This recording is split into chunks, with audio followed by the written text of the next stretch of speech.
Swaida Afaoba sariba police singse kangpokpi gumba haibidi changna khotna badu yana rabanena kangpokpi gumba da moi transfer thabi raga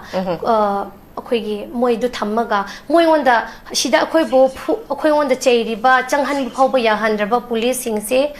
kangpokpi da amrak transfer gumba adudi CCpur da transfer gumba tharaga Ashidadi, a koi buneba moni yet ishe. Adu moi kangpokpi the transfer taba matamda, moi on the hing na tambra, she na tadorakbra, habudu, I koi adudu ying. Habidi, Ashidadi anaba puraga, moina anabani, kopani, moi bushopi are in a moina kalebako, sebasu tobi a tagatle, humanitarian ground, I quit am tagale. Adumaina, hiriba policing, she did law and order ngapanina, moishina. Meitei oigra naga oigra ko moi na kangpokpi CCpur da moi si posting thabiyo ba aduda moi su kipam thokte na maram di sida moi na michang chang mane na moi su aduda tharaga hairiba mafam dugi mi du na moi bu moi di government gi mi ne na moi bu kanbra kandabra ha aduda han example du da khoi si yengninge ta sheng na hairaga adugi example du yengaga moi na mafam du da transfer taraga phasana moi gi law and order du nga aga lamdam du gi mi du na ngakpira moi shok the batardi moi si tongan ba malay bazat ne ai khoi su thazabi ya ba adu hana yengninge numitu da police khra hoi yamna phaba mi su yawe adu ga khra madi akhoi ngonda ai khoi mak adum angang sing wonda ko angang singi hen angang sing bu sauhan ba mi su yawe he ba adu mai lere adu ga hoji ki akhoi gi khunda lam da operation chathag do ba khulai phagat ka do ba gi maram da engon da hayo hairaga di hoji si Chumbe yam phaze khulai si phagat khaba tardi lan si leiroi dra have si moi adugi oiba surety piba ngamgadra ashi moi sarkar wonda ai hangninge khulai si lau khrase cartu sing do noina lau khrase ba phagal lidu cartus ngak tang ne ba kap maru du di automatic ka oiba male adu cartu sing do lokhat khaba matung da khulai si lokhat khradi lan si loirani have ki surety si moi na piba ngamagadi shidi yam thagat ingai ne adu bu mi shiba loi khraga mi hat pa loi khraga aphaba khongthangni haina khulai phagat pa operation chat changba hoi chume tawgadobani law and order ni government gi makha da moi leibani thabak tawbudu yam chumi adubo matang ja ba have leyeba adubo matang ja da na thabak tawradi leiriba khunja sing su shawbani ba aduga matang ja na thabak tawbiradi khunja sing su harawga dawba adubo mi na shaw na mi gi mi taruk chu hatok pi khre nongmai sho muk caption bi rakhre hena leina riba marak tu da moi na changshalaga operation tawraga khunja hum chu phare he adududi moi si sheng na hairaga mi mai chag lebudu da petrol haijan bi bagum mane ba tanja haiba leye ba adu si sarkar na shu adu yam shing na tawbi ga dawbane ba ngarang na han statement ama khogi ojakhem chana thokibado logi mathakta kanam ta leite masida MLA minister isu chena ramagadi chapcha bacherak pigani di hairi ba adumakpu mamangi hana akhigi former chief minister gi statement sina lemna tharoi singa tani adagidi handaki anauba khogi oja khemchan gi sina NIA ne ba magi sina NIA da sina gre aktane ba ani sigi statement je amana lemna tharoi amana NIA da sina gre khang aktani adubu justice phangabra hadi hanagi former gi su lemna thagi da ba mayam do justice phangde Adi lemna NIA ki sisu NIA da sinaram da bagi wari thoglai sumain tawdana hojik si ma haiba khogi nemcha kip gen si phadragadi magi husband thangboy kip gen si phadragadi BJP si terrorist hogatpa adugumba lengak ama oirani haidana Pabung Kaide Manin Sutamidan. Tigima Tangsi the Tasinga Amarum the D, Yenguragadi, Nahan Rimsta, Kulai Paiba, Kulai Paibane, Dum Harabane Humdo, Makoi Porapada, Pukalaktan and Ngatan Sien, Nanapura, Landbung, Rimsi Landbung, on to Imnico, Humdus, and Betamata. Aduna Tapadi, Pava Pada Bawalo into Kraga, BJP terrorists, Hogat Pagi. Saugat labra nati saugat pa man baga nati man sala abane man na hangi kenu sigi rimski exam ka thoiba thodok tuna Sigi matangsida miyam sudum hainari BJP si terrorist hogat pa dugum ba lengak amara na miyam na sum hainare iba hangnare iba si matangsida Julia gi moti kari kamain thamning CSO marak ta ko madam ko aina CSO da yam yaning da ba ma lekre handak se category khairam me ba khoi se CSO the first class second class hairaga A B C hena grade leitra adumaina leibe gi type ta tawba se aina handak oe ba akhoina du da I ho raga tawriba myam do akhoi si grade si C da leiba kangu oiram me ba okay grade A kangu sing si di sumaina phammaga ngang badi myam ai oe field da kana su lakpi da bani go aduma di haige aduga akhoi haina ba leitana lakpa kangu grade C gumba kangu si di yam harawe di moina mayam mamang da phong na masak khang da ba mi order su ko moina hongna ba leitana lakpi bado adugi da makta ai moi bu yam thagat pane adubu masak khangna su khangna de kanano karino ai khang de adubu ngasi khoi window tv gi discussion gi tanja shilauraga matam du da lakpi ki ba ai gi ichil inau leiriba tampak ki leiriba mayam adugi chingdagi hongna ba leitana lakhi ba CSO gi makha da lakhi da ba akhoi gi akhoi grade C kangu singse adubu kimatik ay thagale haibadi tung hande ba tawr sen tawe ba akhoi aduda akhoi ngonda lead tawbini nga mi su lekhi de andu kanda akhoi manungda changma kanda officer amana engonda police officer amana engonda smain hai nang se irang mapham khuting gi nang uwe hai engonda nang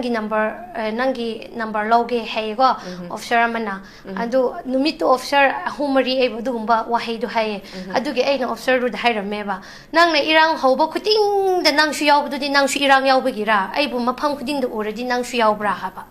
adu aina tear gas to akhoi irang horani di tear gas kap ta ningai gi damak nangi number pio haina aina ma bo dumaina onsal laga leye aduga akhoi gi student khara akhoi gi naga gi student khara na director unaba chang ngai gi tangkak ta akhoi gi Kenogi sample low pam ama letra blood sample low pam adu leiraga waiting set leibadu jaga adu da nagam yamgi ima hoi egi sister hoi yam si phamba adu digi patient party la yeng ba sing du su phambane ba phamingai sida blood sample low ba lakpa form low ba lakpa khopasina hoji ki akhoi gi sipai CRPF ka RAF to leibadagi moin haibna karino staff su leite akhoi da anaba gi lakpani edu ka smaile lepsal laga leibsidi akhoi ngonda khoktak saye adu ne moi si han lo mapan de le phalo haibane ba adudagi irang do horak pani ba manung gi duti chumna moi gi cookie sing du putho piro haibana te ba dugi irang do na horak pa kan sida CRPF ki site gi video number kan da khoi gi naga gi madam amana ko video do nam ngnu law and order masajo well qualified or krabanu pini mado man haye law do sunoi na khoi bo praja bo noi nam video maram letter number se ashidi yaning de have kan to khanar pan mana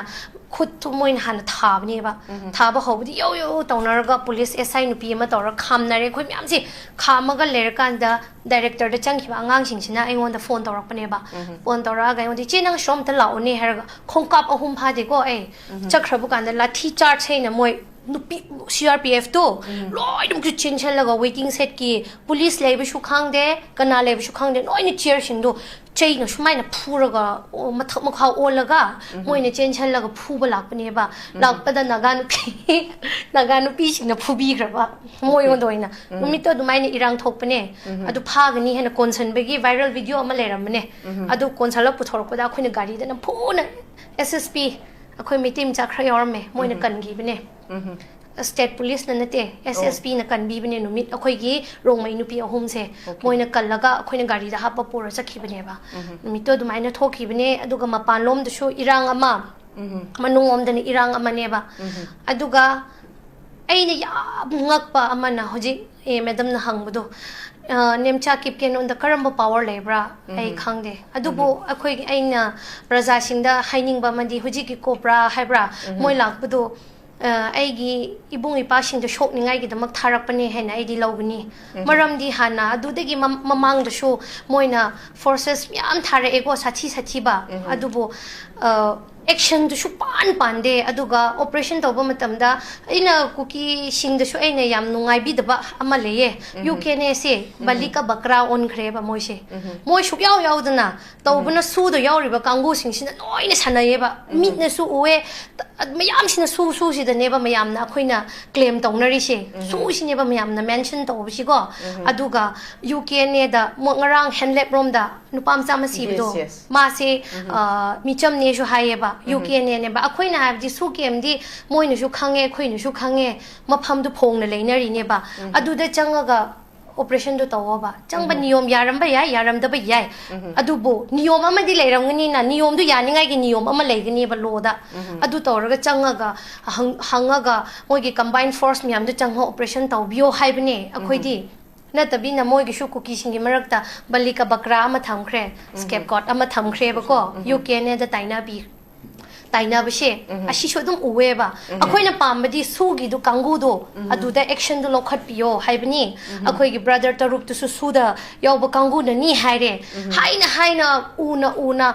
matu amana mawa masak khang da bai shi moi jati da di leiram ba yai adu ko akhoi gi jati da di mawa masak loina khangmani aduna ai gi iwa pha gi ba nupa do kene pi gi ni hain haizabane ba adu phau da action pan da ba haibasina kopra du lakshnu ai gi ibung ipaw sing du shok pa lakpani khange adu bo hojing sai iche na hai khiba asigi moina central one da manipur si peace lai khre kho khren hai ha bado hoji kanji bo ashmung chaw hraba prime minister home minister du bo phone pai da brane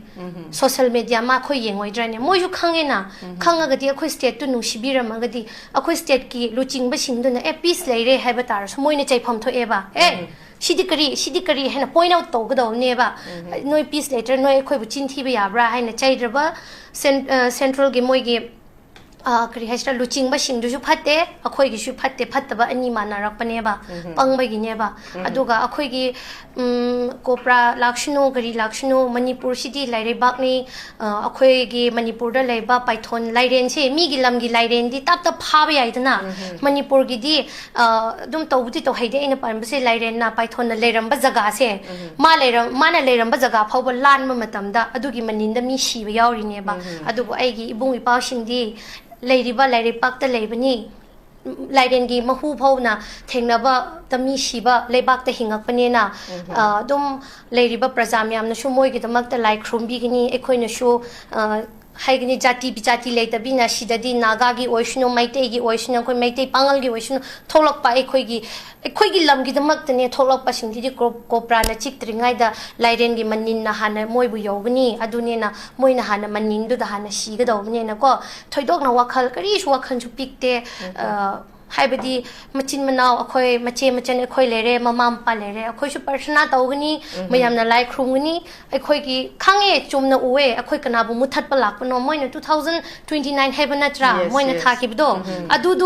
lak pani ba mayam na di irang shi nem tha ningai lak pra khan ba adu gi target tu lak pani achi prajam yam shu ain haibni akhoi gi high class CSO singde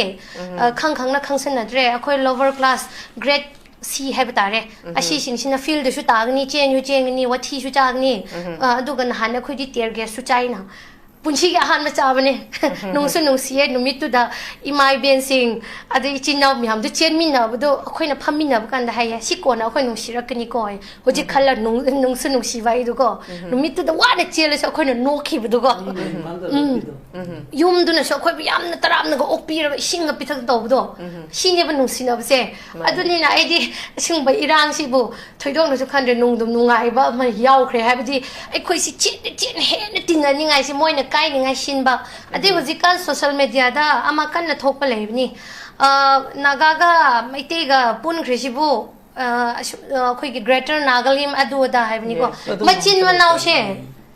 yumpham gi maram da shu khatna bni asimadi ai haige hek pokmi na ba machin manau she yumpham gi maram da shu khatna bni thang shu chatna bni adu bo machin manau she da atok pa mi na khot thara ba ani du pulla ga khot thari ba mi du hat pani hai ba she akhoi le ri ba social media da ngang i ba sing ju kaw roi do bni machin manau blood Haibaga blood na tabga yam tongan ba haiba leibni moi adu gumba shu hauziki matamda thugai ngai mi shu tholakni adu akhoi gi leiriba iphurup myamna ashida wakhal pi aga thaine gi hauziki na pana dabina hauzi go hara ora irang marak ta chenmi na base sibok nungai ba leite adu ga hojiki thangpoi gipken gi wari dudi madam aina haigni ta shu tabi roi action ju pan bi roi yenga se moi gi kopra du na akhoi gi ibong ipasingda ibong ipasingda kopra oigadra asingba phattaba misingduda kopra oigra abdu thengnaraga matamdu matung inna noishu khoishu ko media housing chu leire hoji si mete pangal gi sho jajalal chu leire khol myam leisidi let me nar loi